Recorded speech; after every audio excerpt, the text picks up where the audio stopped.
Okay, so everyone is trickling in. Fantastic. So thank you for joining us, HCJ.tax. We do these live streams every week. I'm seeing one or two familiar names. Otherwise, right, so sorry. So can you please remain on mute? So, right, yeah. Right. So can you please remain on mute? As Zoom should have alerted you, this is being live streamed on various platforms. So we have people joining us on Facebook and on LinkedIn, etc. And this is being recorded. So after this session, for those who can't stay for the entire thing or who may want to share this with colleagues or friends, it will be available on YouTube immediately, as well as on Facebook immediately, and it will be eventually shared on a number of platforms, including SoundCloud, iTunes, just basically wherever you get your favorite podcasts, it will be made available. So thank you again for joining us. And yes, because it's being recorded, if you do not want your image to appear, just keep your camera switched off.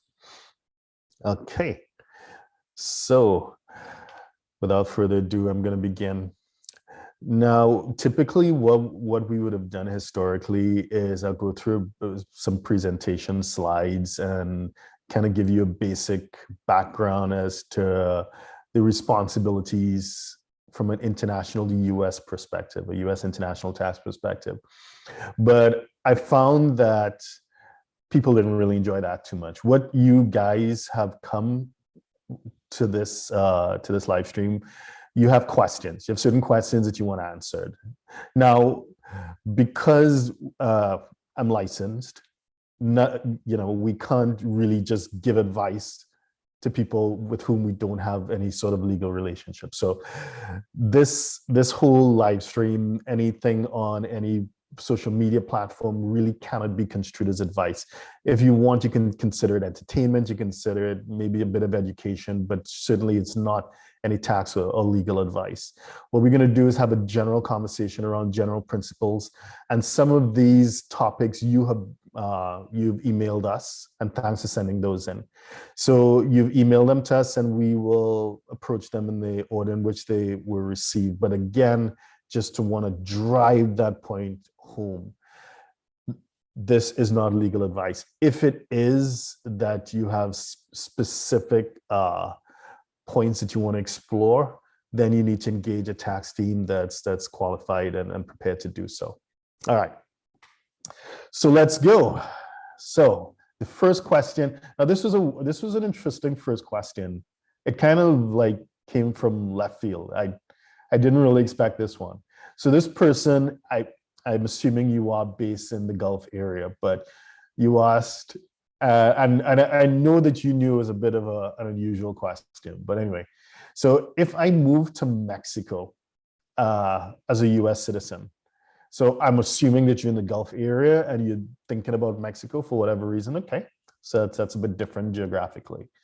So you want to move to Mexico with either temporary or permanent visa and keep remotely working for my current employer, which is US based. Do I have to pay taxes in Mexico? I know I can have a tax exclusion up to 108,000. However, I've also heard that I wouldn't have to pay tax in Mexico either because I work for a US company because I'm not a Mexican citizen. So, okay. So in terms of the point that you raised about 108,000, I think it's 112,000 going into the new year.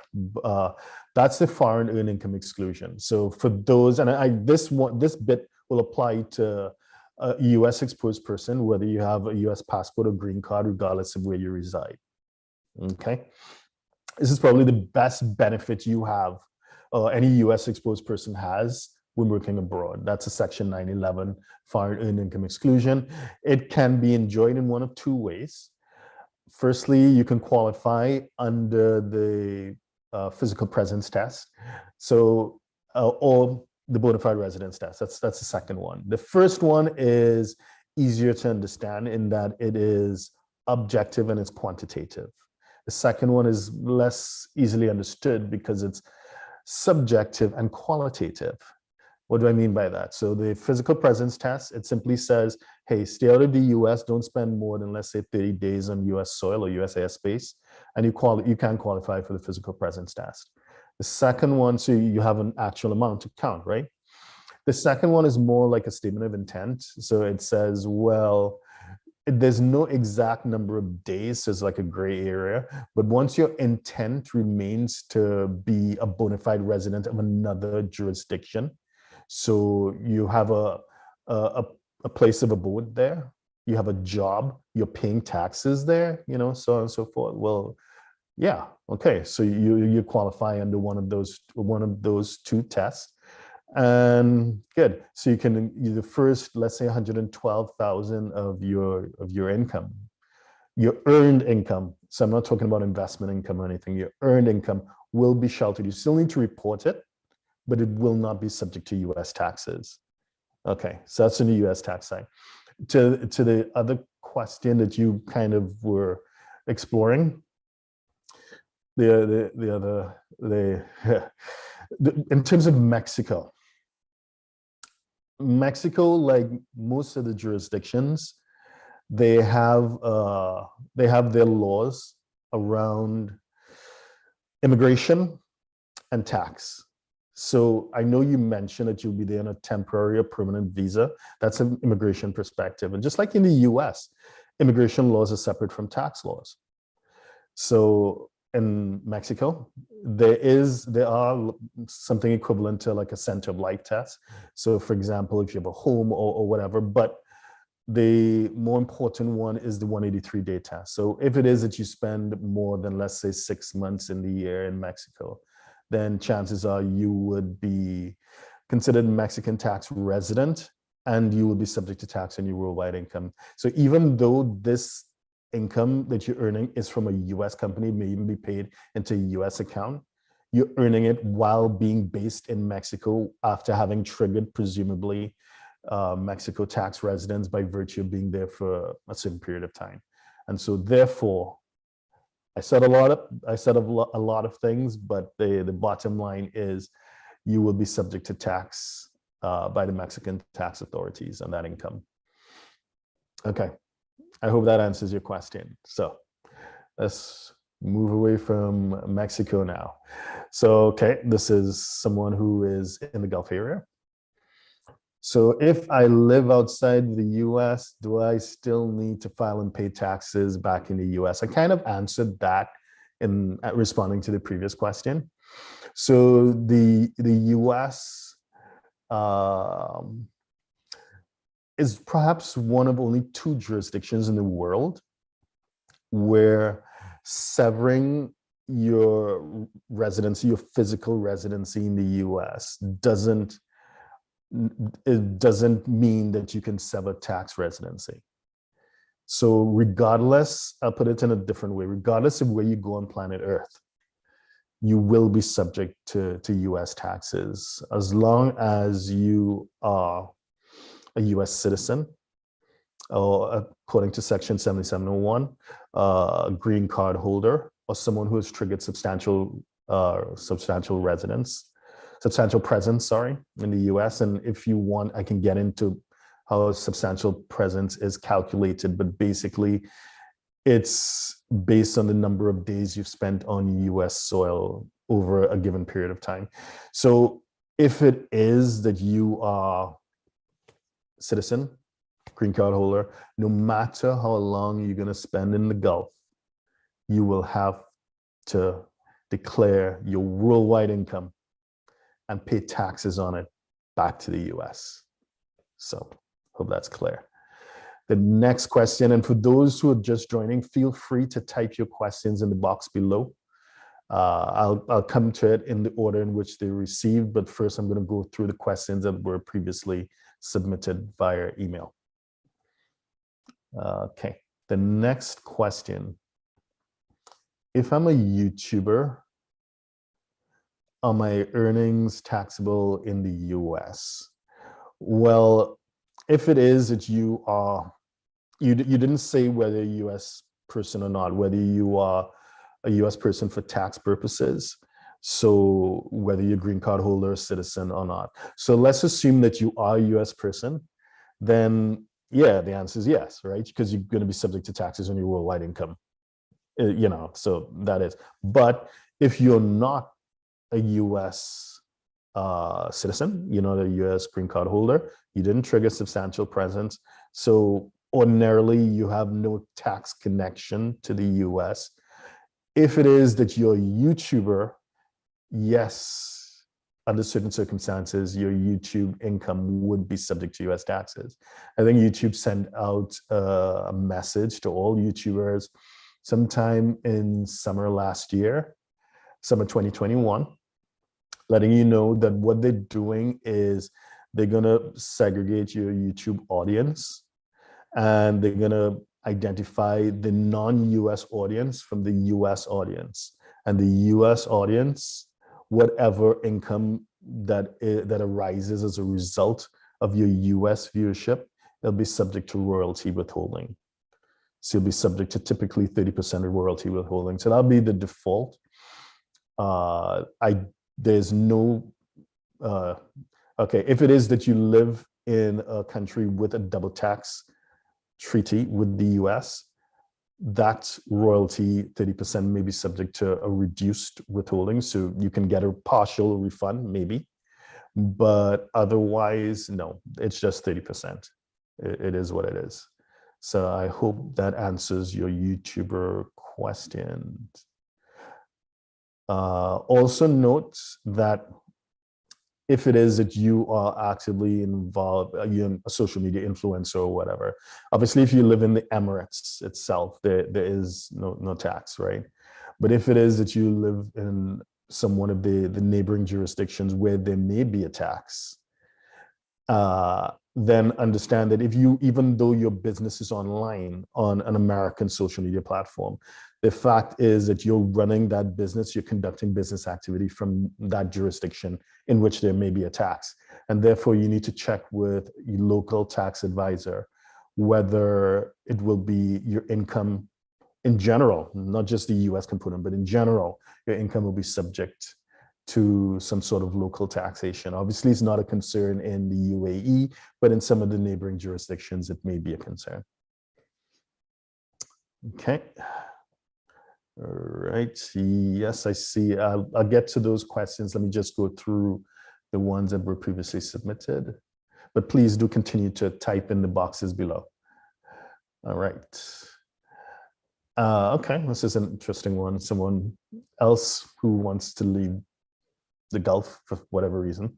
So I'm based in Dubai, and I want to move to Portugal. Would my crypto earnings still be tax-free?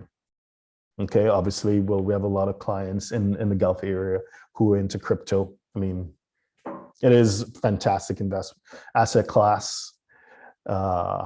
So it makes sense that a lot of people see great opportunity in that. And Portugal does come up as a jurisdiction which is crypto friendly. Obviously not as crypto friendly as Dubai. Probably no jurisdiction in the world is as crypto friendly as Dubai. But Portugal's tax regime, it's often misrepresented on when you look around online. If you go to our website, hcj.tax, we have thousands of articles on international tax, all freely available. And we did a few as well as videos on crypto and Portugal. So you can have a look in terms of the detail, but just speaking very generally, it is really tricky. So in principle, if it is that you invest as an individual into crypto and you are probably not going to be classified as a trader,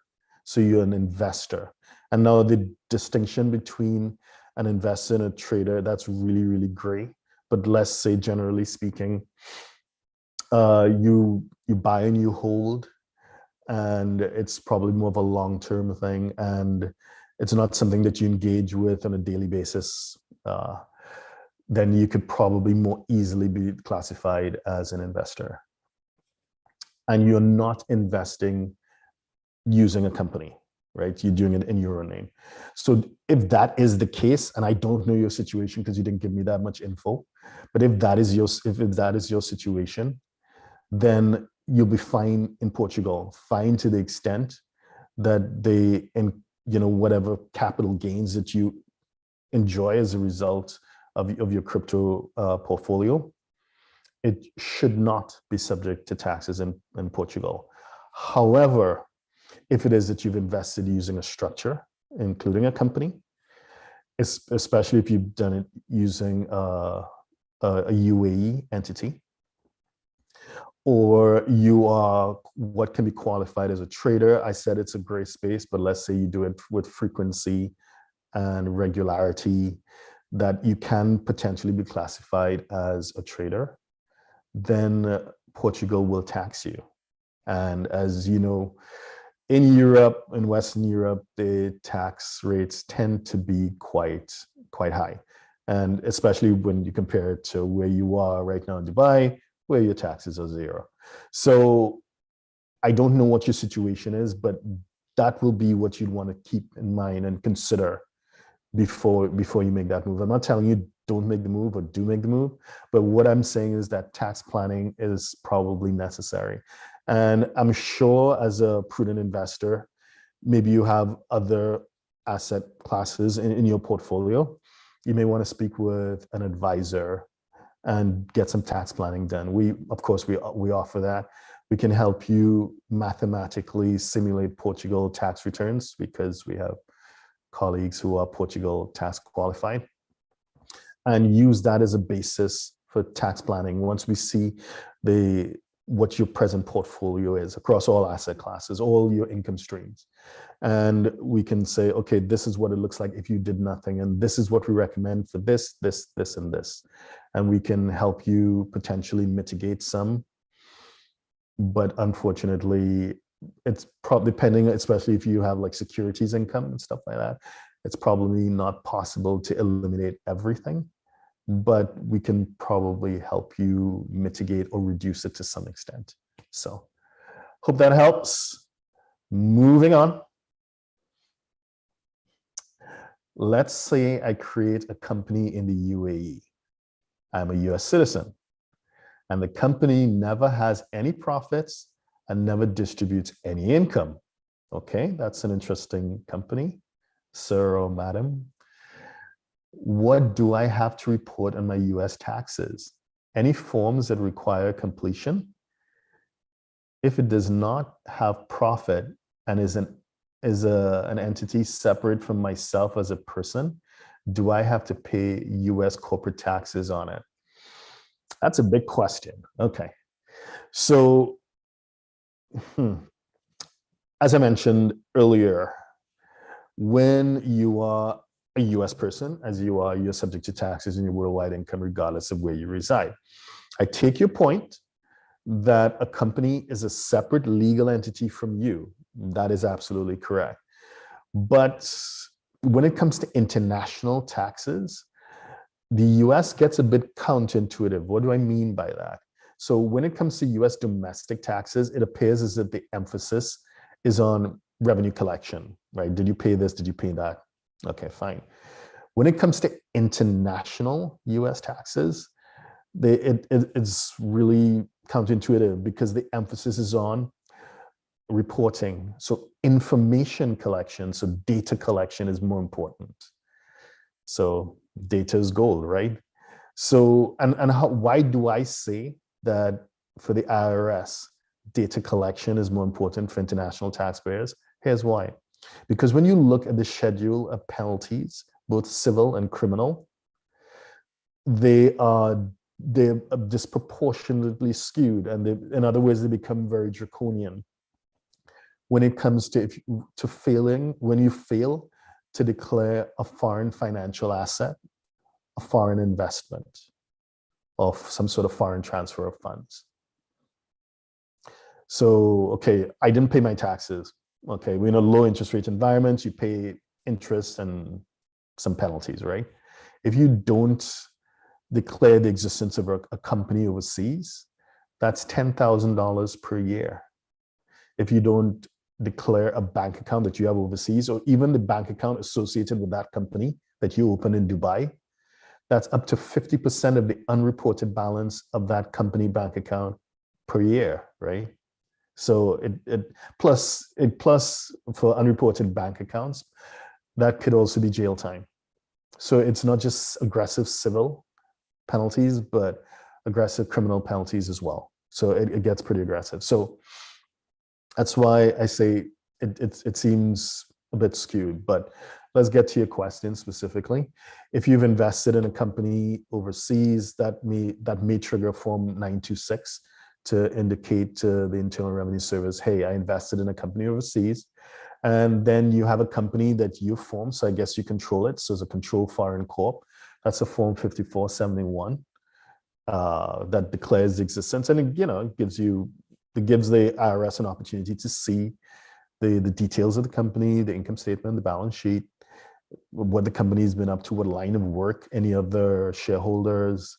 So the disclosure is pretty thorough. And I know you mentioned that if there are no profits and doesn't distribute any income, do you have to pay any taxes on that? So I think it's clear that you have to report everything as to whether any taxes are due for that company. If that company genuinely has no profits, well, I mean, obviously the financials will have to be done up to international standards. I'm assuming that you're going to use IFRS, International Federation of Reporting Standards. So when it says that it's not making money, it really is not making money, and it's not being, you know what I mean? It's not being engineered in a way that it deliberately showing a loss when it should not otherwise show a loss. So let's assume that it really is not showing a loss. Then yeah, there's no additional payments to be made. However, if there is a profit, then that entity may be subject to some deemed distribution rules under something called GILTI, which is a Global Intangible Low Tax Income Tax. So it's a creature created by President Trump's Tax Cut and Jobs Act back in 2017. So when you have a controlled foreign corp, which this would be, this entity in Dubai, and there are profits, and those profits weren't fully distributed, as to the shareholders. And basically you have stuff sitting on the balance sheet. You have some sort of retained earnings. So then there's some deemed distributions to you as a US shareholder, and those deemed distributions will be subject to tax on your 1040. So, and that's not your case, but if it is the case, we'd be happy to have a conversation with you and work with you on that. But generally speaking, you have a company outside of the US, especially if it's a controlled foreign corp, you got to be very cautious when it comes to those rules. You want to declare the existence of the company. You're going to declare the existence of its bank accounts. You may need to declare the existence of subsidiaries, just in case there's subsidiaries, and any partnerships or whatever. So there's a lot of disclosure. So disclosure. Get advice. Moving on. Okay, so I'm a first-time expat. Okay, so first-time expat living in the Gulf, first time living outside of the US, and you're asking for general guidance as to what you need to pay attention to. That's fair enough. Just keep it broad. So for first-time expats, I created this little acronym that I share with clients, which is called Do Your Best, BEST. So B stands for bank accounts. You need to pay attention to your bank accounts when you open your bank accounts in Dubai, assuming that you're in Dubai. You didn't say which Emirates you're in. Okay. You need to declare the existence of your bank accounts once it passes a certain threshold, which is a maximum aggregate balance of $10,000 per year. Remember, as I mentioned earlier, the penalties for non-disclosure of bank accounts that are held outside of the US are pretty aggressive. Both civil and criminal penalties would apply. So bank accounts. And bank would also have sometimes can have a broader definition. Maybe you have insurance policies or pension structures, which may, some of the insurance policies especially, they have cash surrender values, they're unit trust. So basically, any investment structure, you want to run that by your US tax professional, and they can tell you whether that needs disclosure, because sometimes it may not even be required for the FBAR, which is the foreign bank account report, which is what I was indicating earlier, but it may even be required for disclosure in a Form 8938 or an 8621 for passive foreign investment companies. So it may trigger additional disclosure. But the bottom line is, if you have a financial asset outside of the US, talk to a tax professional. That's B. E, estimated taxes, because when you're back in the US, you got paid on a W-2 and you got, money was withheld and paid to the tax authority on your behalf, paid to the IRS and paid to, the state franchise tax board, so it was done automatically, right? Now that you're outside of the US and you're living in the Gulf, then, that's not going to be done automatically for you. For some people it still is, but for most people it is not. So therefore, you need to take responsibility for making your estimated tax payments. So you need to work with your tax professional to see, well, how much taxes are going to be due in, for 2022, for example, how much tax is going to be due for 2022, even though you're not going to file a tax return until 2023, estimated tax payments will be needed for 2022. And failure to make estimated tax payments leads to underpayment penalties. And the reason why is because the IRS prefers to get its money along the way. They don't like to wait until, the following year to get it. They want to get it in those 4 quarterly payments. So speak to someone who's US qualified about the estimated tax payments. S, let's see, state taxes. Keep in mind, what state were you last resident before you left the US? If you wanted the 8 states without an income tax, good for you, well done, great planning. If you move directly to the Gulf from a state from one of the other states where there are definitely state taxes, oops, I suggest you speak with a tax professional. Why am I saying that? Because most states are domicile states. What does that mean? It means that even though you are now happy living the life in Dubai and enjoying all that Dubai has to offer, and you're definitely not in that state, you may still be domiciled in that state according to their rules. And at some point in time, you may return to the US and you may be facing a large bill. So get advice, speak to someone who knows your situation and who could advise you on your situation back with that state and what steps you may need to make to ensure that you sever tax domicile with whatever state you were resident in before you left. And so that's BES, so B for banks, E for estimated tax, S for state, and T for transfer taxes. What do I mean by transfer taxes? So you have, someone asked about that later on. So, but generally speaking, the 2 transfer taxes that you need to bear in mind would be your gift taxes and of course your estate taxes, a bit morbid. But I think in terms of the gift taxes, that gets triggered a lot more often than you think. You get into, especially you live overseas, you get into a relationship with someone who's not a US person, and there may be a transfer of assets back and forth. So you gift money to them, they gift money to you, not understanding that there are US tax consequences to that. So it needs to be declared.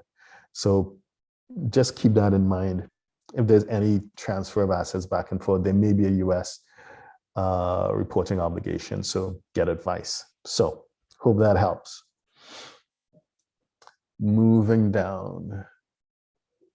Okay, so I've been living, won't say, of course, I won't call your name. Someone has been living in Dubai for a while, for a long time, it seems. And they have not been 100% on the ball with their US taxes. What do they do? Well,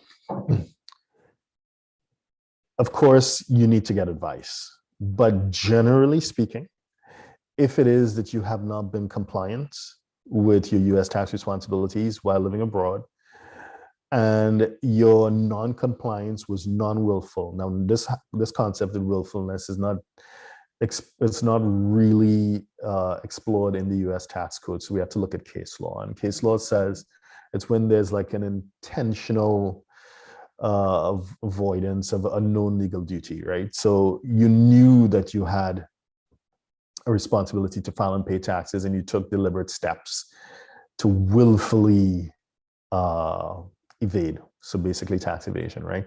So let's assume that your non-compliance was non-willful. So yours was not the tax evasion side, and we can take a deeper dive into the difference between the two concepts of willful and non-willful if needs be. But let's assume that your non-compliance was non-willful. Then there's the course of action that is usually the appropriate one would be something called a streamlined compliance procedure. So the streamlined compliance procedure is an amnesty in all but name, because what it does, it allows you to come forward to the IRS before the IRS finds you, right? So if the IRS has already begun pursuing action against you or taking action against you, streamline is not an option. So let's assume that they have not begun taking any action against you and your non-compliance is non-lawful. Then the streamline could perhaps be an option to explore. So what it does, it says, okay, out of respect for the fact that you've come forward on your own, you would file the last 3 years tax returns, even though you may have lived in Dubai for more than 3 years, maybe 10, 15 years, and you did not file any US returns. They say, doesn't matter, just give me the last 3 years for which the due date has already passed, which in this case will be 2019-18. So, and that's driven by the statute of limitations, which is 3 years for tax returns. And then give me 6 years for the foreign bank account reports. And FBARs, doesn't matter what people say, FBARs, or the foreign bank account report, otherwise known as FinCEN 114, that is not new. It's a really old form. I think it's from 1970, 71 under the Bank Secrecy Act. So it's an old requirement, but it's only recently getting a lot of attention. But anyway, so the streamline requires that you go back for 6 years on your FBARs. So 3 years returns and 6 years for FBARs. And again, with the FBARs, it's driven by the statute of limitations as well. So just come forward with that. You get you draft a statement that explains, hey, this is why I was unable to meet my filing requirements, etc. So you package all that, you send that in. So the IRS agrees under the streamline. You will pay interest if you owe any taxes. So interest will be payable on the outstanding balance. But more importantly, you get to legally avoid the civil and criminal penalties, which is a huge relief, obviously. So if this streamlined is something that you want to explore, please reach out to us and we can have that conversation. Okay. Next question. Okay, well, back to the crypto investors, which is not a surprise. Okay, so someone is asking about strategies for mitigating crypto gains. Okay, so there are typically 6 strategies, right? So the two that most people will talk about. So I'll start with the 2 that most people will talk about. And there are 2 more that there's some people that push it, but there's so many terms and conditions around it that you may or may not find it restrictive. And then there are 2 that people talk to us the most about. So 6 things. Okay. So the first 2 will be loss harvesting and just trying to manage your portfolio to pursue long-term capital gains rather than short-term capital gains. So the latter just makes a lot more sense. When you have short-term capital gains, that's going to be taxed at ordinary tax rates, right? Which could be, what, 35, 37%, right? But if it is, you have longer-term capital gains, so more than a year, then you're all the way down to 20 plus the net investment tax. So let's say 22% or 22, 23%. So that's a huge tax saving on its own. Just try to manage your portfolio to have a situation where you can, if you can, you have long-term capital gains as opposed to short-term capital gains. Loss harvesting. So at this point in time, and it may change. So this is one of those strategies that may be out the door soon. Loss harvesting. So at this point in time, unlike other securities, you can't do this with like Apple or Tesla shares or whatever. This is only for crypto at this point because they're not considered securities. They're just considered property, right? From a US tax perspective. So at this point in time, you can, well, it's already too late, but if it is that you were involved in a strategy session with your tax professional at the end of last year, they could have recommended you, okay, if it is that you're up on certain tokens and you're down on certain tokens, you can do something called loss harvesting, which is you just, you convert to fiat, or you can convert to a stable coin or to maybe Bitcoin. And then just wait a few days, and then you can repurchase that same token. So you can just you can maintain that position while realizing that loss, and that capital loss will be used to offset capital gains. And so that loss harvesting is what we talk about when we talk about using losses, capital losses to offset capital gains, right? So those are the 2 that you just Google for 5 minutes and lots of people will talk about that. The other 2, which are really kind of complicated, and there's a lot of discussion around it, but when I speak to clients about it, they take a deeper dive into it, and we refer them to attorneys to walk them through it. They get cold feet and they walk away. And that's the opportunity zones and the charitable remainder trusts. So essentially both are similar in that you basically take them and you lock them up in a structure, in this case, the opportunity zone, or you give it away completely with the charitable remainder trust because it's transferred into a trust. So either way, you don't necessarily have full control over it, over that portfolio anymore, in a way. And yeah, with the opportunity zone, it can reduce depending on how long you're willing to leave it in. You can reduce the ultimate tax bill, or some conditions it might be eliminated completely. With the charitable remainder trust, you get distributions and you'll pay tax on the distributions that come to you. But you can, as a whole, it will, in theory, dramatically reduce what your tax bill would be. But it just has lots of terms and conditions and people don't feel comfortable with it. But I'm not saying that it should. It will work for the right people. If you want, just reach out to me and I'll introduce you to some of the attorneys that we work with that can walk you through it. And you can figure out if it's the right fit for you. The last 2 where we have a lot of conversations with clients would be Puerto Rico and actual renunciation or expatriation. So Puerto Rico, this is kind of popular right now. Actually, I think I saw a video clip on Fox Business a few days ago. We're doing this on the 3rd, right? Yeah. So a few days before, the 3rd of January is the time that this live stream is happening. So a few days back, I remember seeing something on Fox Business about Puerto Rico.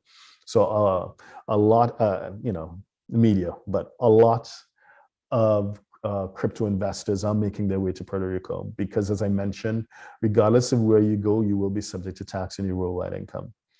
And, the IRS sees no difference between Detroit and Dubai. You're going to be taxed all the same. But the exception is Puerto Rico. You can enjoy a reduced tax bill if some people are able to bring it down to even zero, depending on how you structure it. So the attractiveness is there. The downside is you have to really move to Puerto Rico. You can't pretend, your center of life needs to be Puerto Rico. If that's right for you, the opportunity is there. Last but not least would be expatriation, which is where we get involved. We do probably 2 or 3 per month. These are people giving up their passport or their green cards. Yes, depending on how well their crypto portfolio may be doing, they may incur an exit tax. But if it is that you're really bullish on crypto, some people make the decision that, hey, it's better to pay an exit tax now, and at least whatever the upside is once I leave, it'll be free and clear of taxes. So it's up to you, but essentially you're looking at loss harvesting, long-term capital gains, opportunity zones, charitable remainder trust, Puerto Rico, and expatriation. So those are your 6 options. Hope that helps. All right, next question. Okay, this is a lengthy one. This is the most recent one that we got. I'm sitting on some appreciated crypto. Okay, not a crypto person, right? I'm sitting on some appreciated crypto, married to a non-American. How much can I gift to my non-American spouse? Okay. So the IRS released recently Revenue Procedure 2021-45, right? So what that does, it increased the exclusion, because everyone who's domiciled in the US for tax purposes, I'm not talking about state domicile, but federal domicile in the US for transfer tax purposes or state tax purposes, you get a lifetime exclusion. So it was 11.7 million, but is now 12.06 million. So yeah, and if of course, if your spouse was a US citizen, then it's unlimited gifting. So you don't need to worry about it. But because you're married to a non-American, so once you gift more than 164,000, so anything less than 164,000, it's below the threshold. Above 164,000, you'll be eating into your lifetime exclusion, which right now is 12.06 million. So I don't know how much you're up. You can reach out. We can have that conversation. But basically, to answer your question, generally, you have a lifetime exclusion right now of 12.06 million. And remember that I think this sunsets in 2025. So, it's something with a bit of a time sensitivity to it. So hope that helps. All right. Moving down the list. Can you help with filing income tax returns for 2021? Absolutely, yes, we can. You can have a look at our website, which is htj.tax, and you can see a lot of information about who we are and what we do. You can send me an email at help@htj.tax. That's help@htj.tax. And we can take you through the process for filing a 2021 tax return. Next question. Can I continue contributing to Social Security if I live in the UAE?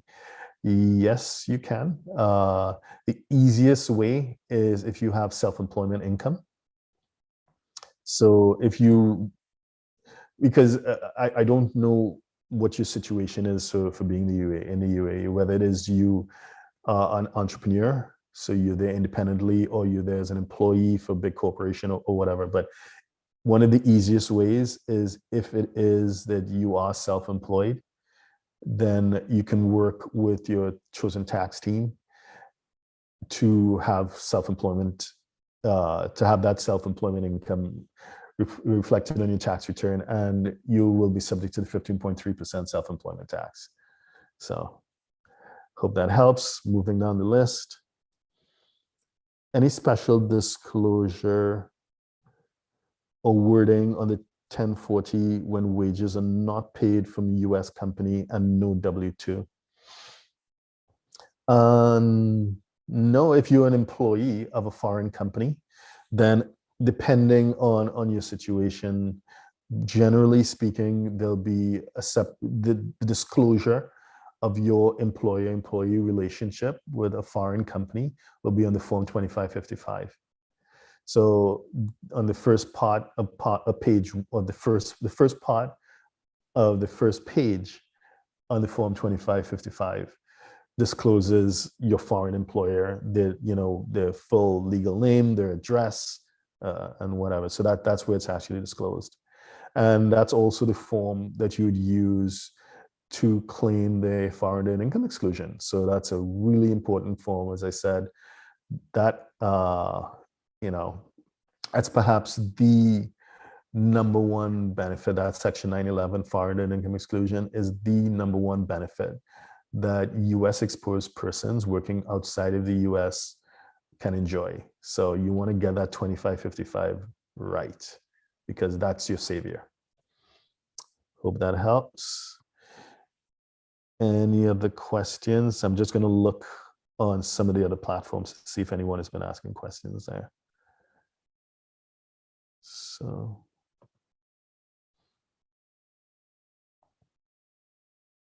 Nope.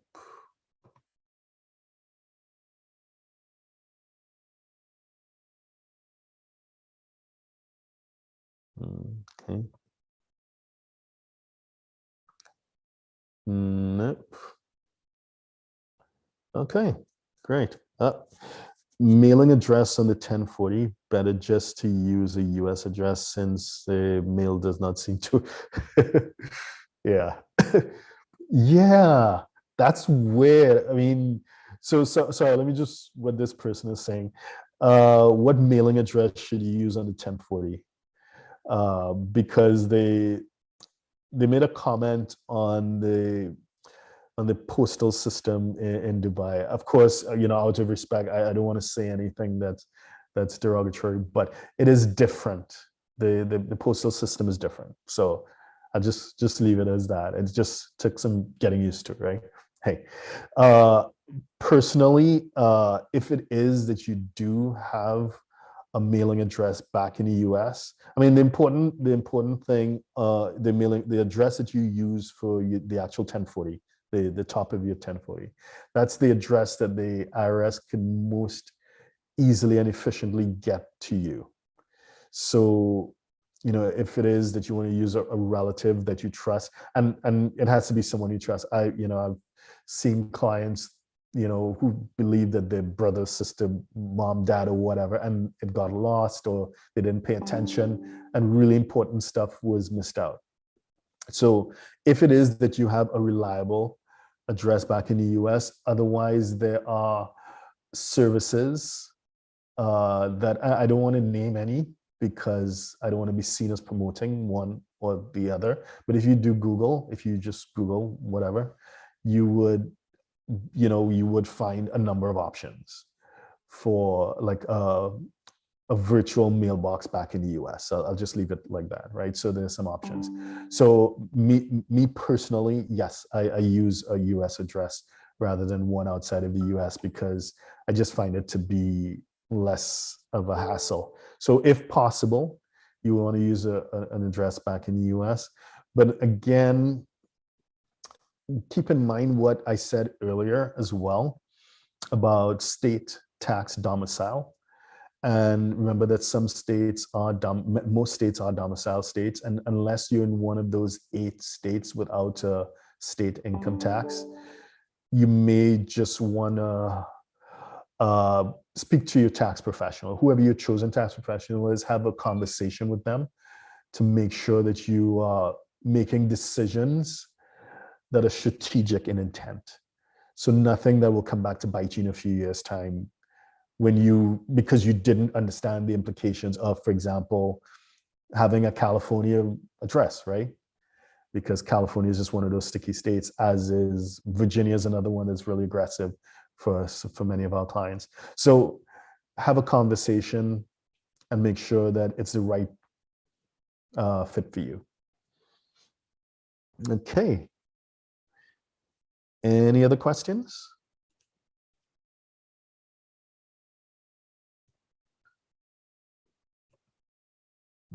Okay, just having a quick look. All right, so that's it. Thank you very much. I appreciate your time and attention. If you need to reach us, we're always available. Just reach out to us via hcj.tax. We have thousands of articles freely available on international tax issues, and we actually load or produce one short video every day with a useful tax tip. That's available on all our social media platforms. So thank you for joining us, and we'll see you next time. Have a good evening. Bye-bye.